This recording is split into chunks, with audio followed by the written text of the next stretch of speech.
Hello, my friends, and welcome to the latest spin.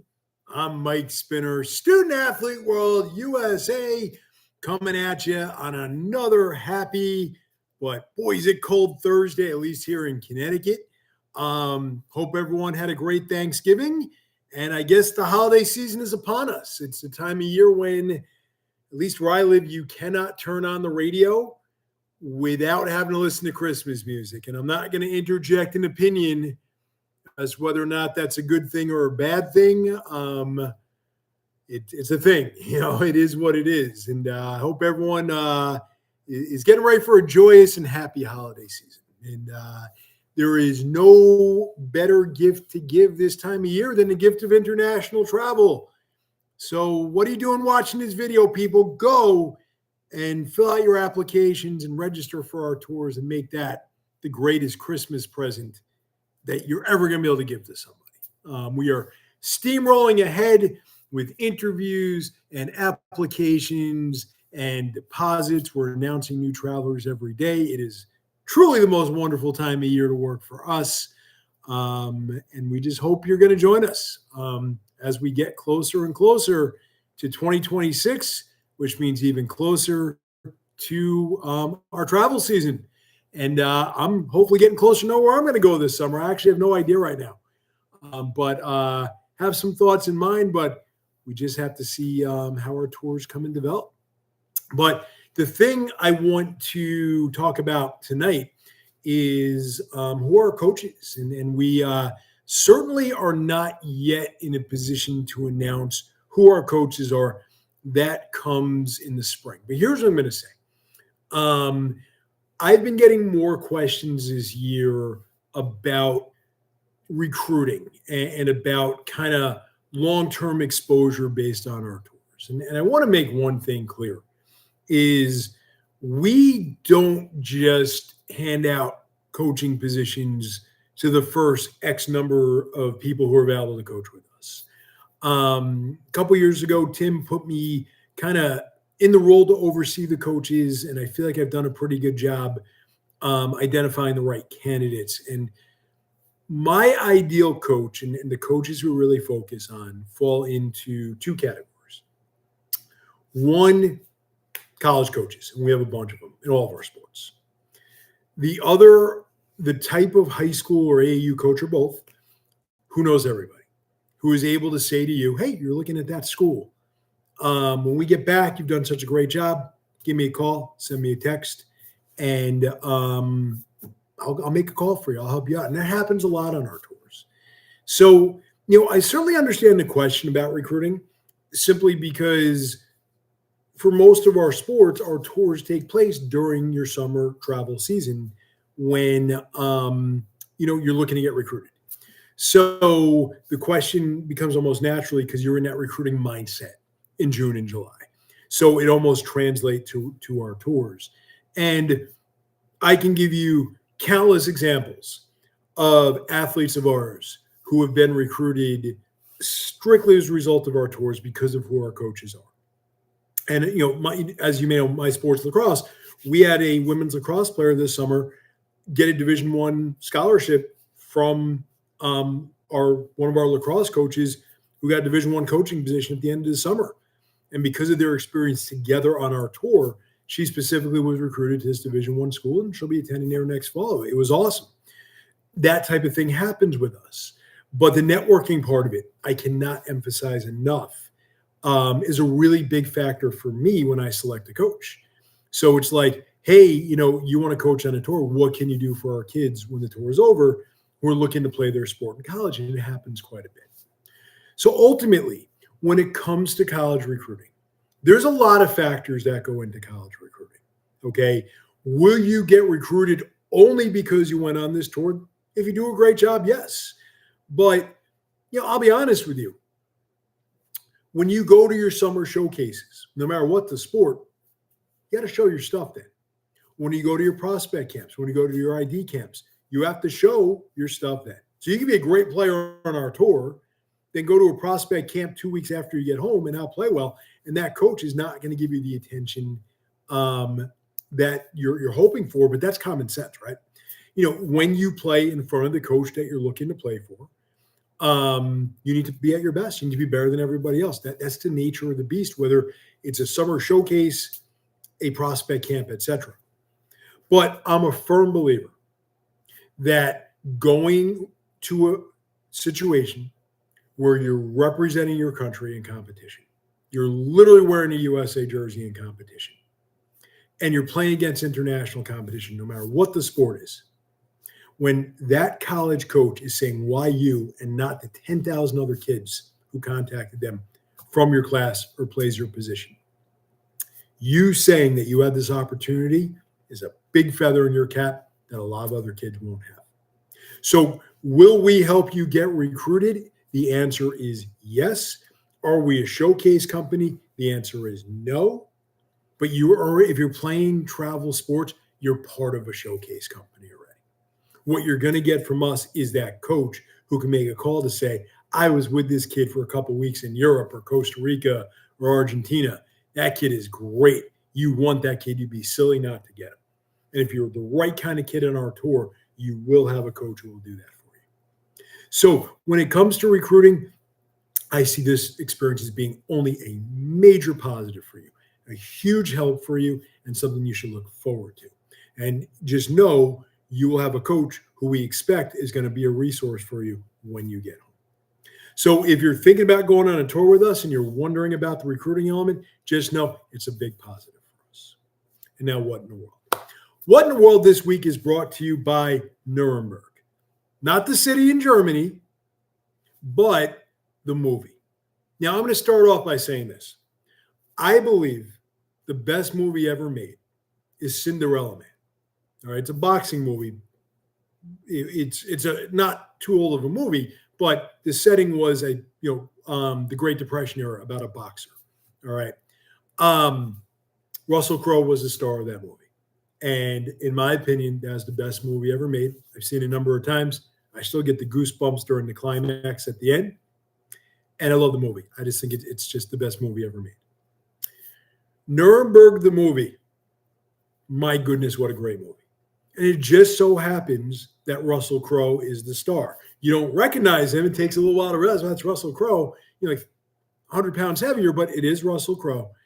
Now, what I'm not saying like Russell Crowe is the greatest actor of all time. Although Gladiator, if you saw the original Gladiator, what a movie. And then Cinderella Man being my favorite, but Nuremberg could be in my top 3. Dead serious about that. Like right now, if you're watching this, all right, it's a little after 8 o'clock on the East Coast. So West Coast, you're 5 o'clock, and in the United States, you're somewhere in between. If you're not doing anything right now and are looking for something to do, literally get up right now, call an Uber, get in your car, walk, whatever it is, and go see Nuremberg. That movie is so good. Like I almost want to see it again, like right now, even though I just saw it, because it is just a fabulous movie. And I'm saying this under the context that I used to go to movies all the time when I was younger. All right. Just movie looked semi-decent. I would go, it's a great thing. You sit, comfortable chair, climate controlled food, entertainment. It's easy way for entertainment. Really, since COVID, when people kind of stopped going to movies for obvious reasons, I think the movie industry has taken a step backwards. There haven't been very many movies that I've been like, oh my God, I got to see it. Recently, there was the Bruce Springsteen biopic, which I saw on day one because Bruce Springsteen is one of my personal heroes. Nuremberg, I saw because I'm a history nut. And I've been to that region now. So I kind of felt more of a connection. Thanks to our tours, I've been to that region and had a good cast. But it is really, since COVID, the first truly amazing movie that I have seen. Just spectacular. Should win every award under the sun. Should win awards it's not even eligible for. It was that good. So right now, if you're looking for something to do tonight, take my word for it, go see Nuremberg. And welcome aboard as a sponsor to the Nuremberg people. Same way, what in the world? There is no bigger what in the world right now than Penn State University. In fact, I'm going to call you Pennsylvania State University. I'm going to insult you. Penn State, Pennsylvania State football. What in the world? I almost want to say what the and add an expletive. Now, I understand the rationale behind firing James Franklin midseason. He rarely won the big one at Penn State, like 2 big wins in his career. And then this year, obviously, they were having a miserable season. So the powers that exist at Penn State decide, we're going to fire this guy. We're going to get rid of him and get the head start on getting that big name. You know, you heard Urban Meyer for a while. You heard Lane Kiffin for a while. Maybe Nick Saban. You know, some big names out there. And Penn State, being Penn State, felt like, hey, we're going to send the message really early in the process that we want a big name head coach. So here we are on December 4th. I believe today is signing day, if not, or it might be next Wednesday or something like that. But signing day is upon us. They don't have a coach.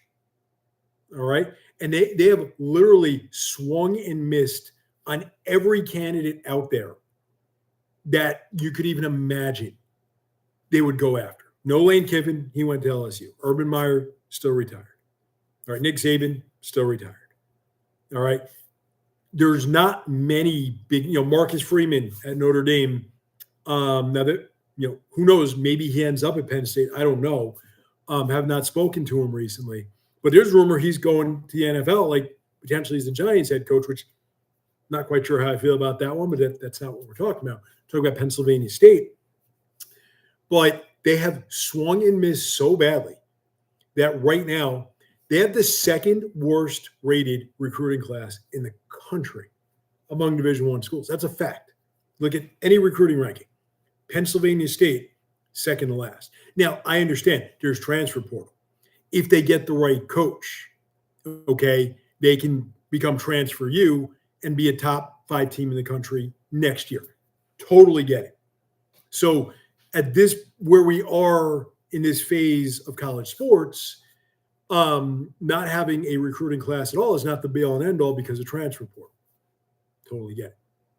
But I cannot remember a head coach or managerial search that has been botched by any college or professional organization the way Penn State has completely obliterated this football search. Boy, did they get this one wrong. Okay? And it's not even close. I cannot think of another coaching search.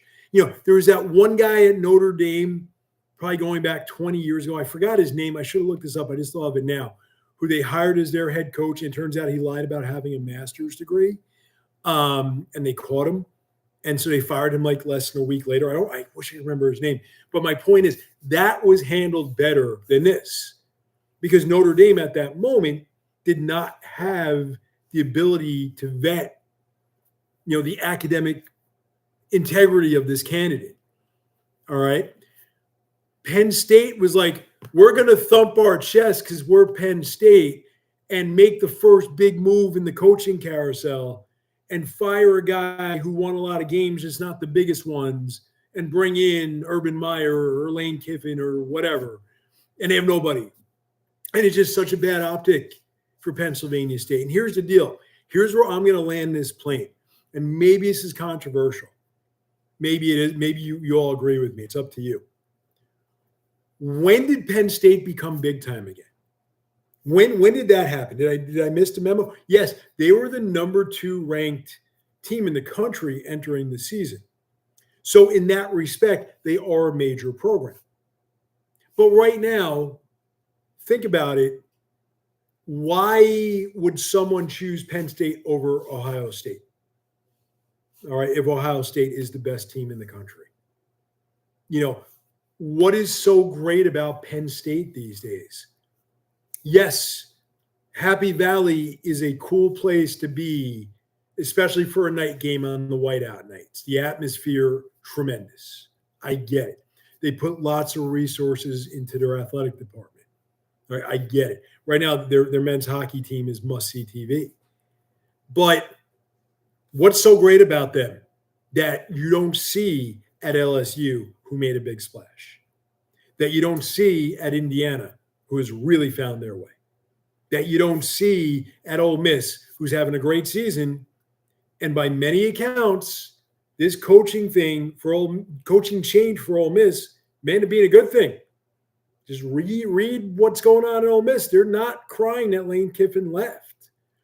What is it about Penn State that makes them so big time that they could kind of, hold their chest broad and say, we're going to get the best coach in the country because they haven't done it? Well, because they're in the Big Ten?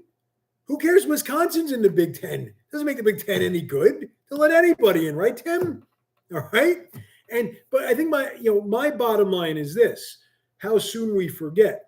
Penn State was once an annual powerhouse in the national championship hunt every single year. And they had a legendary head coach in Joe Paterno who brought them to new heights, or not new, basically established the heights of the program, won some national championships. They were always in the mix. But things came crashing down when they allowed an assistant coach. I'm not going to get into the details. You all know what happened, but Jerry Sandusky. And that scandal should have more or less ended football at Penn State for quite some time. They were so lucky not to get the death penalty. In my opinion, should have gotten it. All right. That situation at Penn State, which was not terribly long ago, was worse than any recruiting scandal, in my mind, that any sports program has ever had. I think Penn State was the biggest college sports scandal in history, bigger than point shaving in basketball with City College of New York a long time ago. Because recruiting scandals and point shaving and when USC and Ohio State, the improper benefits things like Reggie Bush losing his Heisman Trophy and all that stuff, that had to do with the sport, with a competitive edge. All right. It had to do with what was happening in competition. Penn State football did not. It had to do with the health and safety and well-being of children, which Penn State failed to protect. In my mind, they're lucky to have a team. And then they brought in Bill O'Brien for like a minute to resurrect the program. And then they had James Franklin. And what did James Franklin do? Brought him 95% of the way back to where they wanted to be. They were almost in the BCS championship game last year. They were right there. Had some bad losses along the way. One bad season, he's out. Fine. But don't act Pennsylvania State like you're so big at this, you're so high and mighty that you can just do whatever you want with coaches and the next big name coach will come by. They lost out. I don't know the guy's name. They lost out to the head coach from BYU. Now, BYU's in the midst of a great season. They're on a pretty good run. But I would tend to think that Pennsylvania State would be more attractive to your average 4- and 5-star recruit than BYU, just because of the makeup of the schools. But look at BYU, all right? The crumble cookie guy, who I had no idea that BYU was a BYU alum, he went and bought himself a coach. Good for him. If you haven't had crumble cookies before, they got to become a sponsor. That's a legit cookie. That is a darn good cookie. I respect BYU even more, knowing that this is how they're able to keep their coach. The crumble cookie CEO or whatever, multimillionaire, went and gave the guy all the money he wanted. He's staying at BYU. Penn State doesn't have a coach. So they lost out to the head coach. They lost out a head coach candidate to his school that by no rights should be competitive with one that has a tradition of Pennsylvania State. But they did. All right. So who is going to replace James Franklin? The answer is real simple. Somebody not as good. Whoever they hire, barring a sudden resurrection of Urban Meyer or Nick Saban that we don't see coming, whoever they hire will be a lesser head coach than James Franklin, which leads to the question, why make the change in the first place? Why plan for something without a plan? That's exactly what Penn State did. So Pennsylvania State University football, what in the world? You blew it. You may really suffer from this, and quite frankly, you might deserve it. And that's it for the latest spin this week. As always, great fun. And as always, there is only one way to get the greatest Christmas gift ever known, the gift of world travel.